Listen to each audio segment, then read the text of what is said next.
Kita profan, kita terbatas dari Allah. Wabarakatuh. Alhamdulillah nahmaduhu wa nasta'inuhu wa nu'minu bihi wa natawakkalu alaihi wa nastaghfiruhu wa natubu ilaihi wa na'udzu billahi min syururi anfusina wa min sayyiati a'malina may yahdihillahu fala mudhillalah wa may yudlil fala hadiyalah wa asyhadu an la ilaha illallah wahdahu la syarikalah wa asyhadu anna Muhammadan abduhu wa rasuluh. Allahumma fasalli wa sallim wa barik wa tarahham wa tahannan ala abdika wa rasulika sayyidina wa maulana Muhammadin wa ala alihi wa sahbihi wa man tabi'ahu dah, amma ba'd. Hadaratil afadil sadatil masyayikh wal asatidzah al-aizza dimaizukum, yang terhormat dan yang saya hormati para sesepuh, bini sepuh, tokoh-tokoh masyarakat, dan para santri-santri, hadirin, hadirat yang ikut hadir secara virtual pada saat ini. Rahimakumullah. Pertama-tama saya harus memanjatkan puji syukur kehadirat Allah Subhanahu wa taala bahwa dalam masa pandemi, masa berjarak dengan manusia ini, saya diberi kesempatan untuk ikut bil barokah memperingati haulnya Simbah Mutamakin. Simbah Mutamakin atau yang nama aslinya Sumo Hadiwijoyo, putra Raden Benowo, yang lahir pada abad ke-17 zaman pemerintahannya Amangkurat keempat.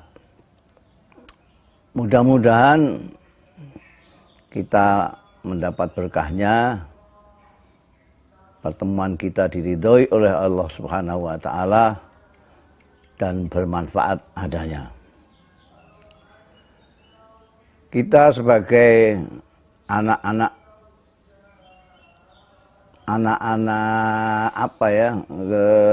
santri, terutama yang di Kajen, santri-santrinya Mbah Mutamakin, memperingati haulnya Mutamakin bukan hanya persoalan seremonial untuk rame-rame seperti kita memperingati hari ulang tahun kita, tidak. Tapi kita perlu seperti halnya kalau kita melakukan kegiatan peringatan Maulid Nabi Shallallahu Alaihi Wasallam dan haulnya para ulama-ulama, kita perlu mengkaji ulang terutama ajaran dan contoh-contoh yang diberikan oleh tokoh yang kita hauli, dalam hal ini Simbah Mutamakin.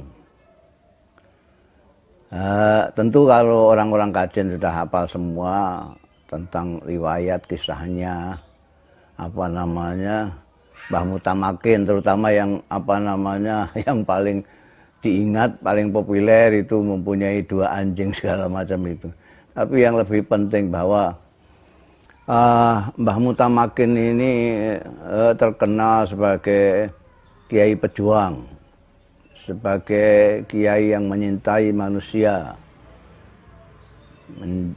seorang kiai ulama yang ma'rifatullah, mengenal Allah Subhanahu wa taala, dan mengenalnya karena ilmu. Bukan mengenal begitu saja, tapi kenal betul, sehingga tidak kagetan, tidak bingungan, tidak sok intar, karena beliau mengenal Allah. Kita tahu sekarang ini banyak sekali orang-orang yang sangat bersemangat untuk berislam ria, tapi mereka berhenti dalam berislam ria itu. Kenapa? karena tidak mengenal pemilik Islam itu, tidak mengenal zat di mana melalui Islam itu kita diharapkan untuk sampai mendapat keridhaannya, yaitu mengenal Allah Subhanahu wa taala. Makanya di dalam kitab-kitab kuning kita itu selalu awwalu wajibin itu kan ma'rifatullah. Kenapa? Karena kalau kita tidak mengenal Allah Subhanahu wa taala, itu bagaimana kita mau menyenangkan Allah? Bagaimana kita ingin mendapatkan ridhonya Allah? Mendapatkan ridhonya Allah itu menyenangkan Allah. Bagaimana kita akan mendapatkan ridhonya Allah kalau kita tidak mengenal Allah? Seorang istri mau menyenangkan suami saja, dia harus tahu, harus mengenal suaminya. Suaminya ini apa kesukaannya, kalau makan lauknya apa. Kalau dia tidak mengenal, jangan-jangan dia mengira suaminya senang sayur lodeh, ternyata suaminya paling benci dengan sayur lodeh. Itu contoh kecil aja. Makanya sekarang kita banyak lihat itu orang yang mengaku bersemangat berislam ria, tapi tidak tahu bahwa berislam itu untuk mencapai tujuan paling akhir, yaitu ridhonya Allah Ta'ala. Nah ini makanya di dalam Islam yang pertama kali harus dikenal Allah. Nah untuk mengenal Allah harus ngaji. Maka Kajen menjadi kota santri dengan pondok pesantren yang banyak. Itu karena DNA-nya memang DNA-nya Mbah Mutamakin. Jadi kalau ada orang Kajen kok nggak ngaji, atau mondok tapi nggak ngaji, itu tidak akan. Maka kalau Anda lihat orang-orang yang tidak ngaji itu, dia bersemangat berislam, tapi kadang-kadang kelakuannya justru bertentangan dengan apa yang digariskan oleh Allah Subhanahu wa taala. Masa ada orang berdakwah, katanya berdakwah Islamiyah, tapi mencaci maki, melaknati hamba-hamba Allah. Bagaimana orang mau menyenangkan Allah tapi melaknati hamba-hambanya? Itu tidak masuk akal. Mbah Mutamakin juga dikenal selain mempunyai dua anjing itu yang dinamai beliau dengan nama yang bagus itu karena beliau sangat paham sekali dengan Allah, dengan makhluk-makhluknya. Dan yang disinggung-singgung lagi oleh orang-orang yang bicara tentang Mbah Mutamakin itu adalah Mbah Mutamakin suka melihat wayang. Ceritanya Perkudara Bratasena ketemu dengan Dewa Ruci. Nah, ini orang yang nggak tahu. Karena apa? Disangkanya wayang itu adalah itu kesenian Buddha, kesenian Hindu. Salah. Di dalam pertemuan Bratasena dengan Dewa Ruci itu diwejang, wejangannya itu pas sekali dengan ajaran-ajaran yang dirintiskan para kiai dan Mbah Mutamakin sendiri. Jadi Dewa Ruci mempunyai ajaran 6 ajaran. Ini banyak yang tentu santri-santri karena tidak pernah lihat wayang mungkin nggak tahu bahwa Dewa Ruci itu memberikan ajaran 6 ajaran. Pertama, itu ada dalilnya di Quran, la takfuma wala takfuba laisa laka bihi ilmun. Tidak, Anda jangan sampai melakukan sesuatu apapun, ngomong sesuatu, bertindak sesuatu sebelum kamu ngerti, paham betul yang kamu omongkan itu apa, yang akan kamu laksanakan itu apa. Itu pertama. Kedua, ajaran harus bisa membedakan antara emas dan loyang. Artinya apa? Artinya kita harus ngaji, harus belajar. Kalau tidak belajar, besi kuning dengan emas, tembaga dengan emas, kita tidak bisa membedakan. Itu ajaran dari Dewa Ruci kepada Bratasena yang kedua.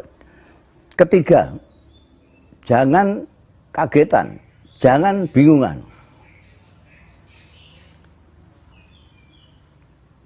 Jangan kagetan, jangan bingungan ini tentu membutuhkan juga ilmu. Kalau orang itu tidak punya ilmu, dia sering kaget-kaget, sering bingung.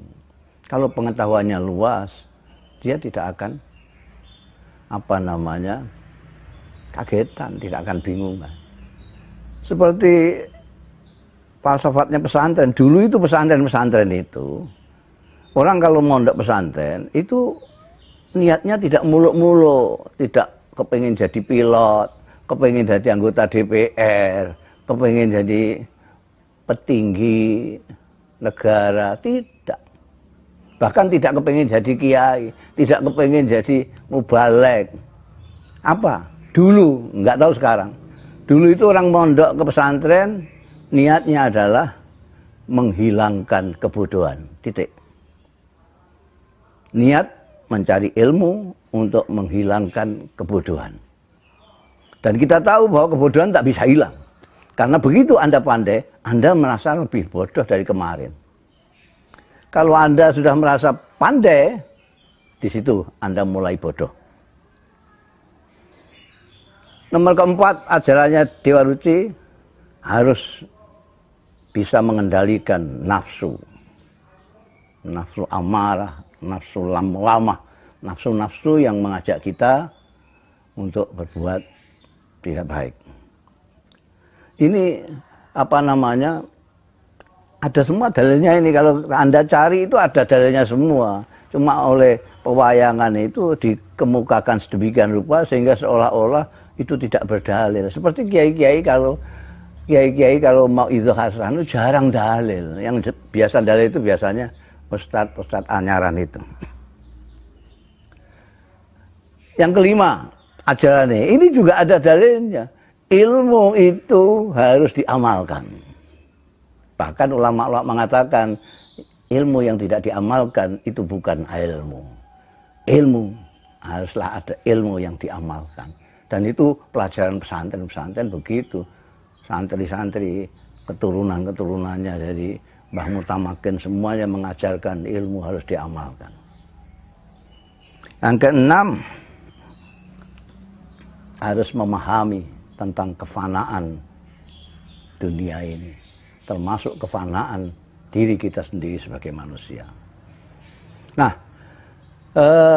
ajaran-ajaran kemanusiaan ini tambah lama, tambah hilang, dan kita sudah mulai menjadi orang-orang yang bermental instan, yang sulit sekali untuk bersungguh-sungguh di dalam mencari ilmu, dalam bekerja dan lain sebagainya. Kita memahami agama juga sudhi itu di permukaannya saja, tidak masuk ke dalam. Karena masuk ke dalam itu harus bijiddin wajtihadin. Sementara kita tidak punya lagi kekuatan untuk jiddin wajtihadin. Kita sekarang malas sekali karena godaan-godaan hal-hal yang kita hadapi di zaman akhir ini. Kita tidak ada tirakat beras sekarang itu, tidak usum tirakat segala macam itu. Kesungguhan itu sudah tiada.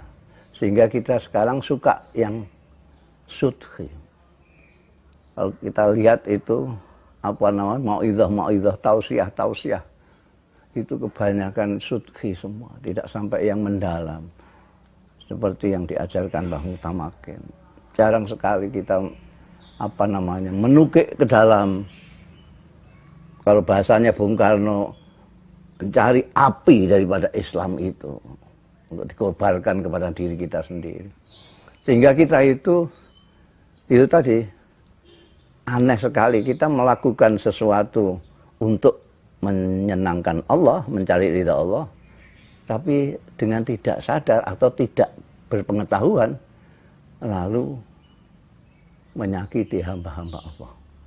Saya sering menyontohkan orang yang berdesak-desakan untuk berebut mencium Hajar Aswad itu.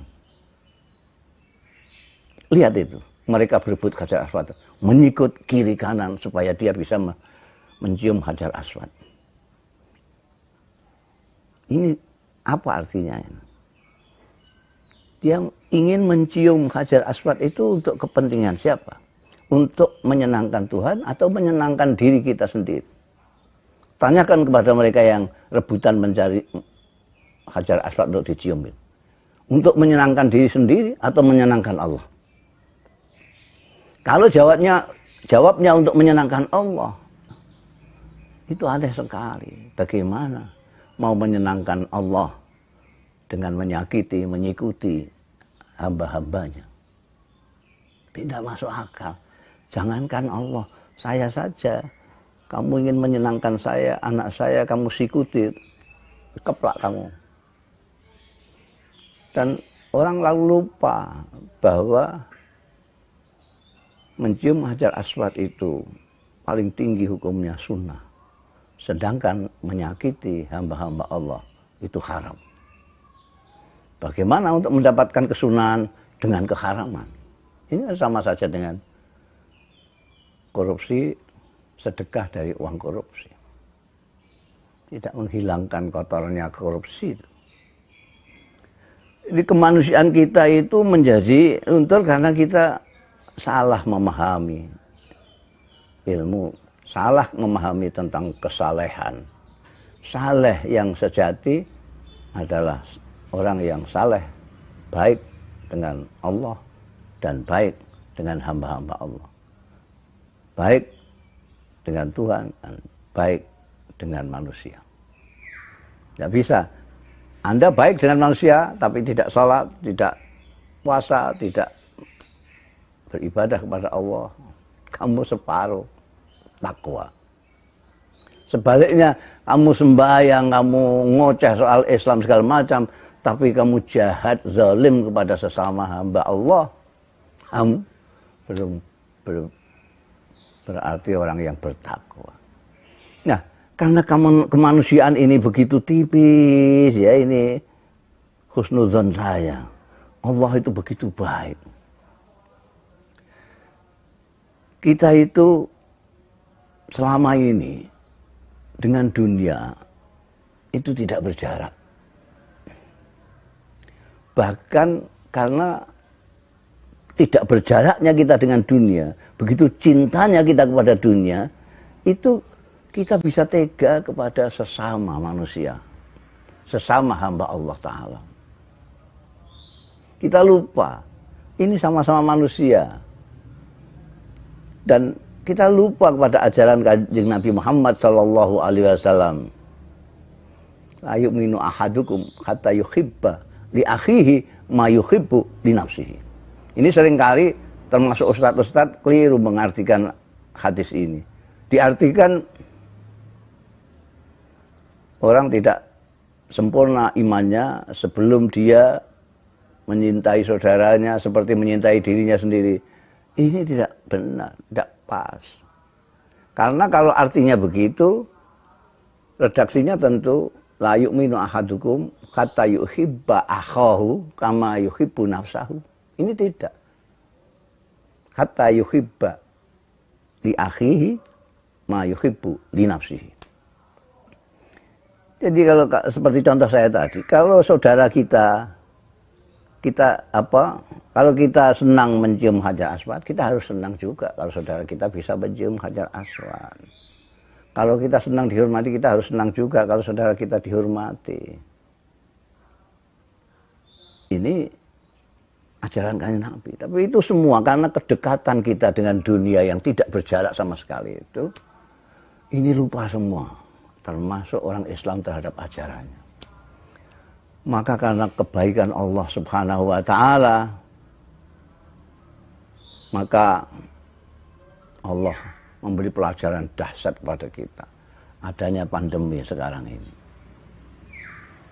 Sekarang ini kita dibuat sedemikian rupa harus berjarak dengan dunia. Bahkan kita dengan sesama pun disuruh berjarak. Ya, berjarak. Ini pelajaran yang perlu kita cerdasi. Orang yang tidak pernah piknik itu menyangka bahwa pandemi ini itu hanya di Indonesia. Bahkan ada yang menyangka bahwa pandemi ini hanya di dusunnya sendiri saja. Padahal ini di seluruh dunia. Di Timur Tengah, di Eropa, di Amerika, di Mekah Al-Mukarramah. Itu semuanya terkena dampak. Semuanya. Kalau kemarin itu masjid hanya dijadikan untuk kepentingan diri sendiri, tidak untuk kepentingannya Allah. Katanya masjid itu adalah rumah Allah Ta'ala. Sekarang rasakan kamu bisa. Sekarang kalau kita rindu kepada masjid, rindu bersama-sama dengan orang, itu rindu yang macam apa sekarang? Kita sekarang diingatkan, kita itu sama. Kullukum min Adam, wa Adam min turab. Kullukum min Adam, wa Adam min turab. Selama ini kita kotak-kotak hamba Allah itu. Allah ketika berfirman, walaqad karramna bani Adam, itu tidak ada embel-embel kelompok ini, kelompok ini. Karramna bani Adam. Pokoknya yang namanya manusia dimuliakan oleh Allah Ta'ala. Tapi kita sendiri malah tidak memuliakan, bahkan tidak memuliakan diri kita sendiri. Jadi saya kira penting sekali lagi, penting sekali kita mencermati, mengkaji tidak hanya apa yang kita baca dari kitab, tapi apa yang kita baca dari situasi, dari perilaku, dari contoh-contoh dan ajaran-ajaran pendahulu kita seperti tokoh yang kita peringati saat ini, Mbah Mutamakin. Dengan demikian kita tidak sia-sia dalam melakukan kegiatan memperingati haul beliau, kita akan mendapatkan sesuatu yang berharga, yang dapat kita jadikan pegangan hidup selanjutnya.